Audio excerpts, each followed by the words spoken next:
Hola, buenas tardes, Guío, ¿cómo te va? Bueno, te hablo desde Valencia, España, y vamos a empezar esta breve entrevista con respecto al hecho de los suicidios en la policía, principalmente en la provincia de Buenos Aires. La primera pregunta que te hago es ¿cuál podría ser la razón como hipótesis desde la psicología clínica para que se suiciden tantos policías? Bueno, primero un gusto hablar contigo nuevamente, ya años de estar en este espacio de la academia y de la justicia y de todo. Y bueno, este problema realmente es muy interesante de abordar. Yo soy psicóloga en área forense, que he estudiado en Alemania, entonces como que manejo, digamos, en ese sentido harto espacio, he estado en muchos lugares de Sudamérica y también de Europa. Entonces, analizar esto desde la perspectiva clínica, también se lo puede analizar desde la perspectiva jurídica y forense. Es interesante ver por qué, qué factores clínicos, o sea, de una patología pueden haber tenido estas personas. Y el primero que se me aparece es el trastorno afectivo que no haya sido detectado en la policía, porque claro, el mundo del policía es un mundo donde uno está obligado a tener mucha fortaleza, entonces como que no vale estar enfermo y menos psicológicamente. Entonces, cualquier dificultad, trastorno no ha sido abordado, no ha sido tratado, ya sea que tenga un origen exterior al rol del policía o un origen interior al rol de la familia, ¿no?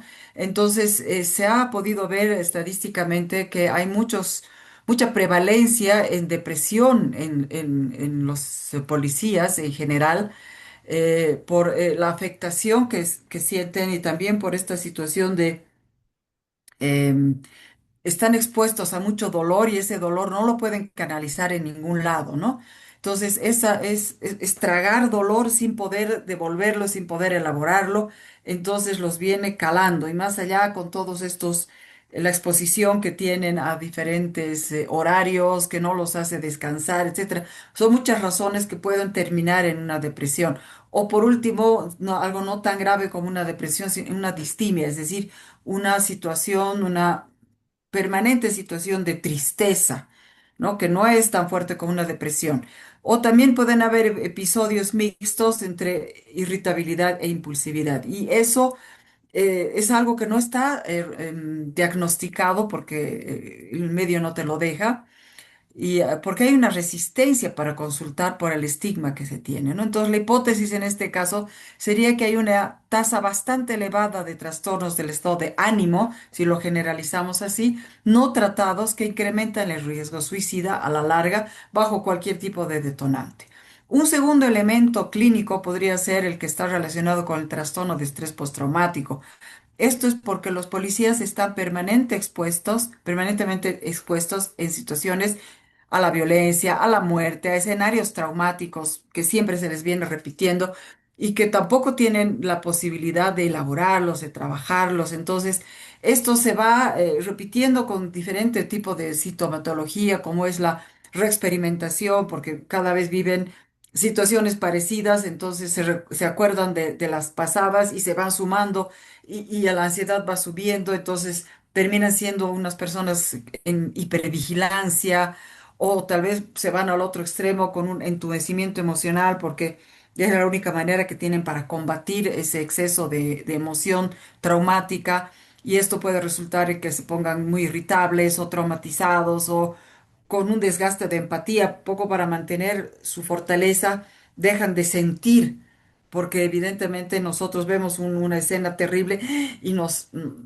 acongojamos, nos afecta, ¿no? Pero a ellos ya no puede afectarles y llega un momento en que es tan fuerte la exposición que como que están anestesiados, si se puede decir así, ¿no?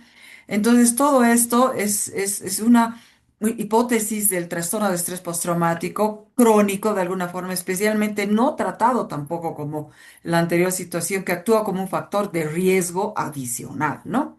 Después está una desregularización emocional global, generalizada, ¿no? Entonces, esta desregularización emocional, que también está o puede estar unida con una impulsividad, Se da mucho dependiendo del perfil psicológico de base que tenga el policía como tal. Por ejemplo, en rasgos límites, o sea, de personalidad límite, trastorno límite de la personalidad, o rasgos por ahí, rasgos estoy hablando, o sea, no de una estructura completa, antisociales funcionales, porque no es raro que hayan policías con rasgos antisociales, no en el sentido de la perversión, pero sí en el sentido de la funcionalidad por el tipo de trabajo que tienen que realizar y eso les genera una dificultad en la inhibición, digamos, conductual. Entonces, esto los lleva a que el suicidio en los policías pueda tender a ser tan impulsivo, o sea, que un elemento, ¡pum!, de repente se van, como se dice, de 0 a 100 y con la impulsividad de base que traen, haga que su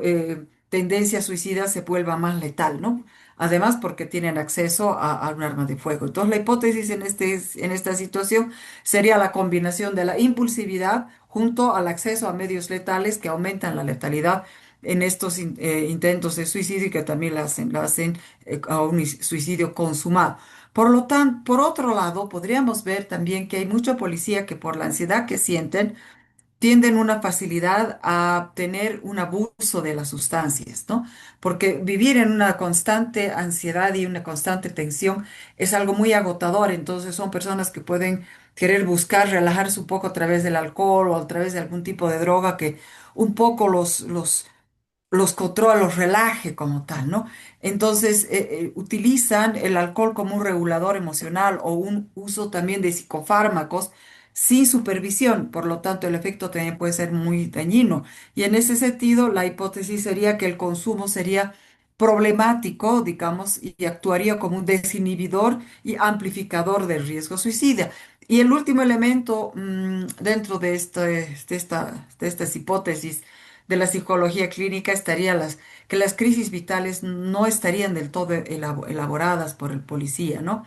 Por ejemplo, elementos ya personales, si es que tiene una ruptura de pareja, un divorcio complicado, problemas económicos que se sabe que tienen porque los sueldos no son los ideales, tienen que trabajar aparte en otro tipo de cuestiones, no se relajan, etcétera, sanciones disciplinarias que por este tipo de razones también pueden fallar en su trabajo, pero la sanción disciplinaria del policía es muy ruda. Entonces, ese tipo de crisis vitales que no se las elabora adecuadamente, más bien o se las tapa o se las trata mal, plantearía la hipótesis de que eventos vitales estresantes funcionan como un desencadenante en personas que de todos modos ya estarían en una situación vulnerable. Bien, mira, teniendo en cuenta que la cantidad de suicidios que hay, ¿no? En la policía nuestra, en la de España, eh, ¿vos me podés decir si hay alguna diferencia con esta generación, con las anteriores, que no había tantos suicidios en la policía? ¿A qué se deberá? Las hipótesis pueden ser variadas. De todos modos, el suicidio a nivel mundial ha crecido, ¿no? Porque la hipótesis general podría ser pensada que el ser humano como que se ha ido despersonificando, los lazos emocionales, afectivos, vinculativos de las personas en general se han ido debilitando a lo largo del tiempo. Antes vivíamos mucho más en familias y estábamos mucho mejor contenidos en nuestras realidades. Y en cambio, hoy por hoy todo eso se ha diseminado, vivimos en un mundo totalmente globalizado, no son muchas las personas, las que, Europa en especial, que crecen, viven, se desarrollan y trabajan en el mismo lugar natal. Entonces, todas las familias se han disgregado por todas partes y mucha gente vive en soledad y una soledad acompañada, o sea, están rodeados de gente, pero en realidad están muy solos. Entonces, no tienen una contención, ni algo que los contenga, ni una raíz fuerte que les sirve de sostén para sobrellevar este tipo de situaciones. Entonces, eso los pondría en una situación muy, muy vulnerable como tal, ¿no? Y esa situación de vulnerabilidad, pues especialmente en los hombres, aunque también hay mujeres que se suicidan dentro de la policía, pero lo hace más grave porque el hombre cuando toma la decisión de suicidarse es mucho más efectivo, si vale el término, en lograr un suicidio consumado que la mujer. La mujer porque la sociedad nos permite, pues podemos exteriorizar más fácilmente. Entonces, eso también nos ayuda a canalizar mejor alguna angustia, alguna depresión, alguna situación. Y hacemos más ademanes de me voy a suicidar o por ahí hacer una histeria que sí, me he tomado unas cuantas pastillas que a lo mucho ha necesitado un lavado de estómago, pero nada que haya sido letal. En cambio, el hombre cuando decide suicidarse casi siempre es calladito, una decisión tomada y un resultado lamentablemente óptimo, ¿no? Entonces, es esa anomia que se plantea también por una especie de pérdida de sentido que se está teniendo en la sociedad, una falta de reconocimiento social que específicamente se la puede ver en el policía, porque al policía, ya digo, no le reconocen individualmente a las cosas como pueden reconocerle a un médico cuando cura a una persona y le salvó la vida, entonces la familia va, lo apapacha, lo abraza, le agradece, hasta por ahí le hace regalos, pero policía como que es su obligación, para eso pago mis impuestos, ¿no? Y es un X, y eso hace que no haya ni siquiera un feedback de reconocimiento y de alegría de, caramba, mucho gusto, gracias, ¿no? Nada. Entonces, eso hace también una deslegitimación de la función policial, o sea, se como que se diluye todo esto del policía y su rol dentro de la vida de las personas y bueno, pueden tener también otro tipo de problemas, qué sé yo, un debilitamiento de normas, porque claro, ellos viven todo el tiempo conflictuados con la norma y bueno, dependiendo, en mi país es muy grave esto de la situación de la corrupción y entonces porque tienen muy poca plata, entonces se dejan coimear y bueno, en nuestros países de Sudamérica existe eso y eso de por sí genera un estrés adicional, ¿ok? Les viene un ingreso económico interesante, pero a la vez también una crisis existencial de saber que están haciendo algo torcido. Pero bueno, por otro lado, hay un mejor bienestar en su familia, pero están haciendo daño y cualquier rato los pueden pescar, etcétera. O sea, hay una serie de factores. Inclusive está este factor interesante que es el del contagio, ¿no? Que es un suicidio imitativo.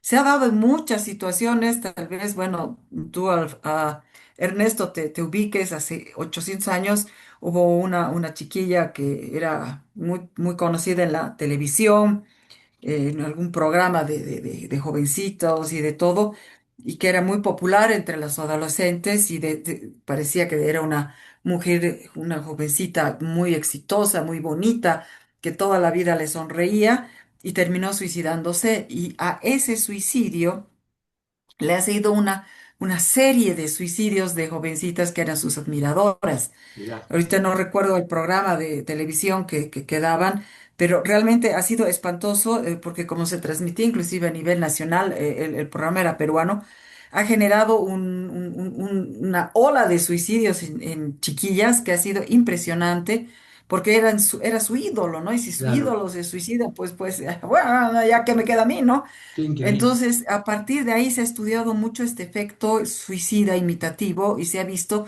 que el suicidio es un elemento muy contagioso, si vale el término. También este fenómeno se lo he visto en familias. Si la mamá se ha suicidado o el papá, es mucho más probable que los hijos se suiciden, ¿no? Entonces, hay muchos elementos que están unidos en esta situación, inclusive lo que se habla, los factores de las jornadas extensas, o sea, un estrés ocupacional crónico que se lo conoce como el síndrome de burnout policial, porque evidentemente los turnos del policía son matadores, ¿no?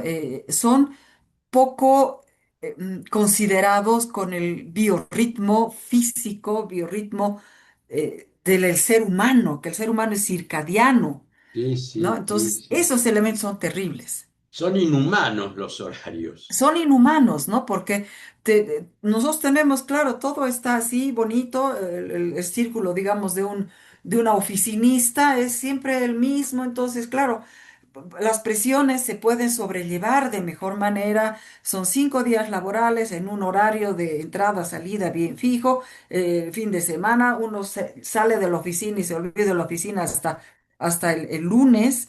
Pero el policía no, ¿no? Entonces tiene que estar despierto 48 horas, justo cuando está por terminar su turno, existe una emergencia, entonces tiene que aguantar un poco más.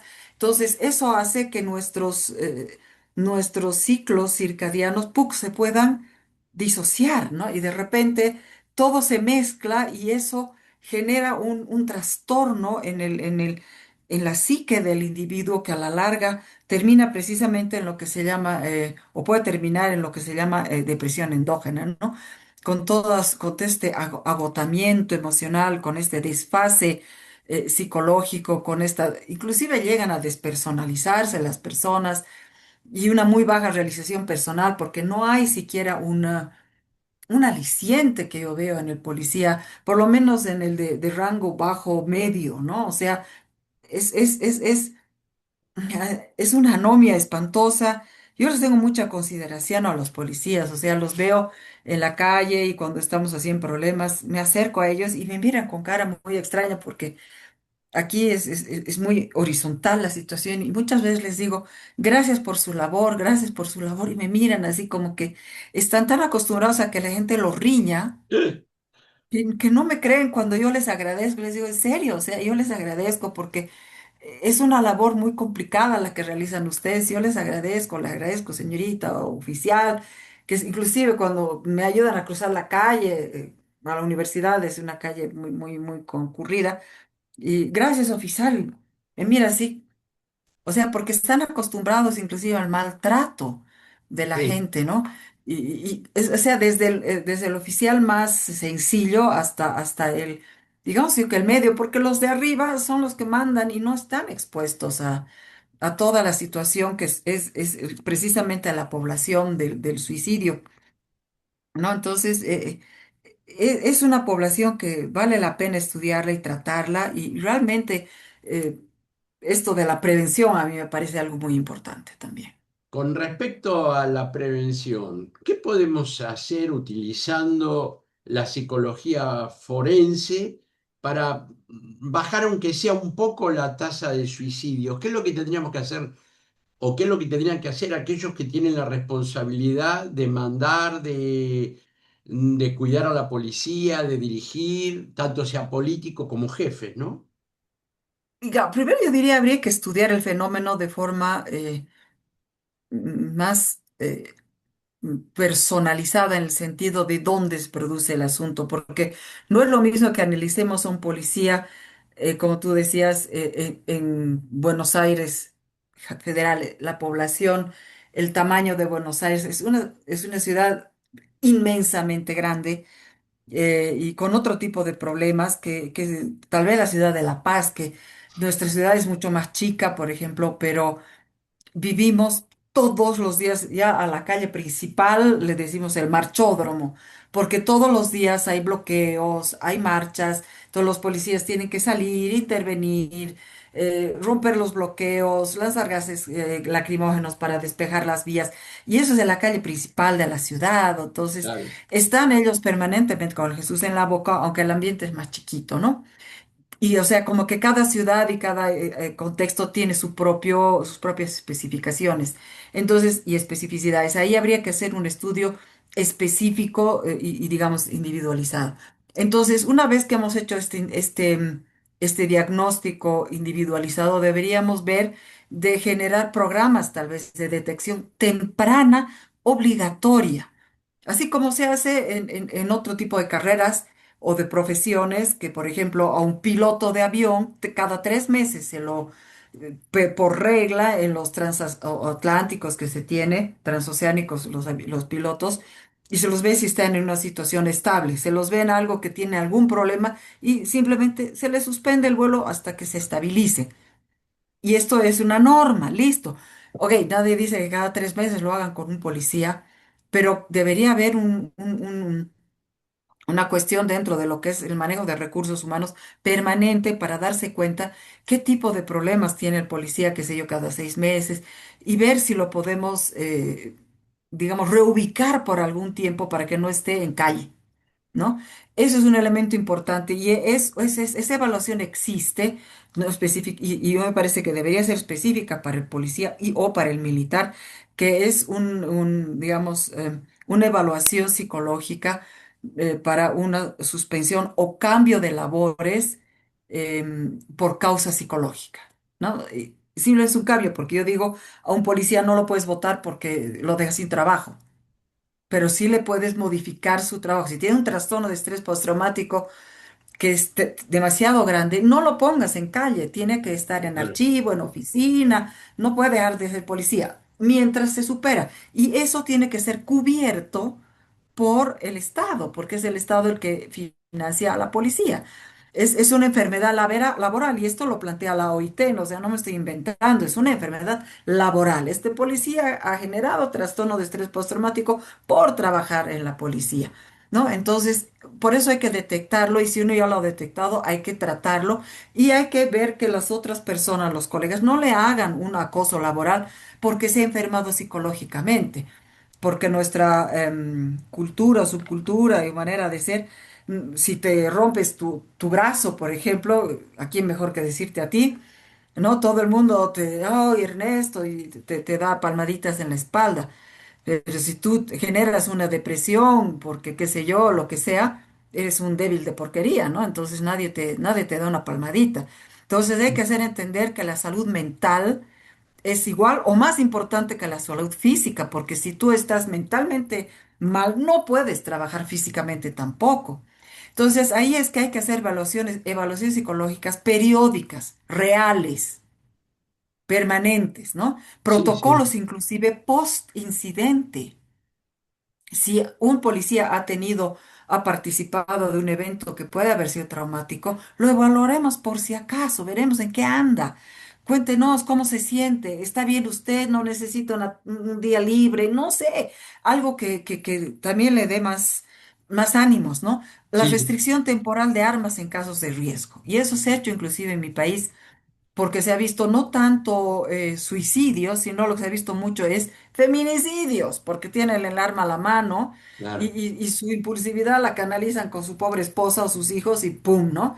sí, Entonces ahí sí, se ha planteado que las armas se queden en los cuarteles, digamos, ¿no? Y no las lleven a las casas.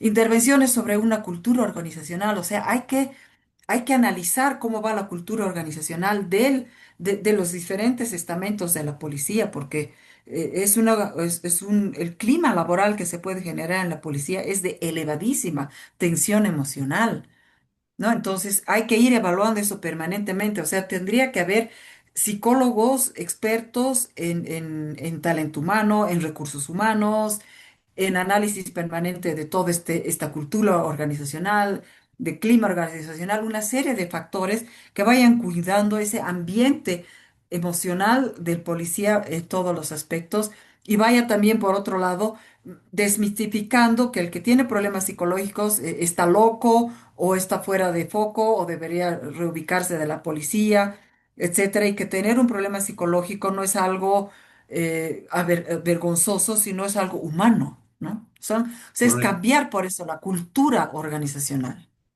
Muy bien. O sea que, en resumen, lo que habría que hacer es una supervisión constante del personal, ¿no? Que lo observe, que vea los cambios. Viste, Laura Ujú, Navarro, compañera ujú, ujú, nuestra, ella escribió un programa que se llama ProAPAC, que es como para formar algunos policías dentro de cada dependencia que sean observadores y detecten, antes de una situación extrema, detecten cambios en los compañeros, ¿no? Con el fin de poder prevenir el desenlace fatal, ¿no? Es decir, no para perjudicar al policía, sino al contrario, para ayudarlo por si necesita, porque cuando existe la confidencialidad médica, entonces tiene que entender el policía que si es tratado no se va a andar voceándolo por todos lados o contándolo por todos lados, ¿no? Porque ujú. uno de esos son los miedos que deben tener los polis, ¿no? De decir, yo voy porque me siento tal cosa y me lo van a ampliar, me lo van a agrandar, ¿no? Pienso que eso, Claro, y me van a hacer a un lado. exacto. Y Sí, eso así no no va voy a a tener empujar cómo un llevar lado. el pan de cada día a mi casa y voy a quedarme en cero, en la nada, ¿no? Eso es lo que Claro, siempre digo yo. El arquitecto pierde su trabajo en la tal empresa, pues puede buscar en la otra. Y esa no es la situación ni del policía ni del militar, ¿no? O exacto. sea, ellos son policías, es lo que son y punto, ¿no? Sí, sí, Entonces, es una situación tremendamente compleja es esta dura. y pienso Sí, que, y bueno, y el desgaste es mucho más fuerte. Claro, cada profesión tiene su desgaste específico, que puede ser claro. más fuerte, más grande, pero eso no quita que el del policía sea muy, muy, muy complejo, ¿no? Ok. Bueno, muchísimas gracias, Guido, como siempre, No, tan por favor. servicial con nosotros. Y bueno, vamos a seguir trabajando en esto y por ahí nos vamos a volver a encontrar, seguro, más adelante. Bueno, como siempre cierro, soy el comisario Ernesto Santamaría Andrade, soy retirado de la Policía de la Provincia de Buenos Aires, hace 24 años que vivo en Europa y presidente fundador de ASCASEP, donde Guío nos acompaña siempre y formamos a la Policía de Europa y de América. Gracias, Guío, un beso grande y te queremos mucho. Un Adiós, gusto y lo que quieras, aquí estamos. muchas Nos gracias. vemos, saludos Nos en vemos. casa.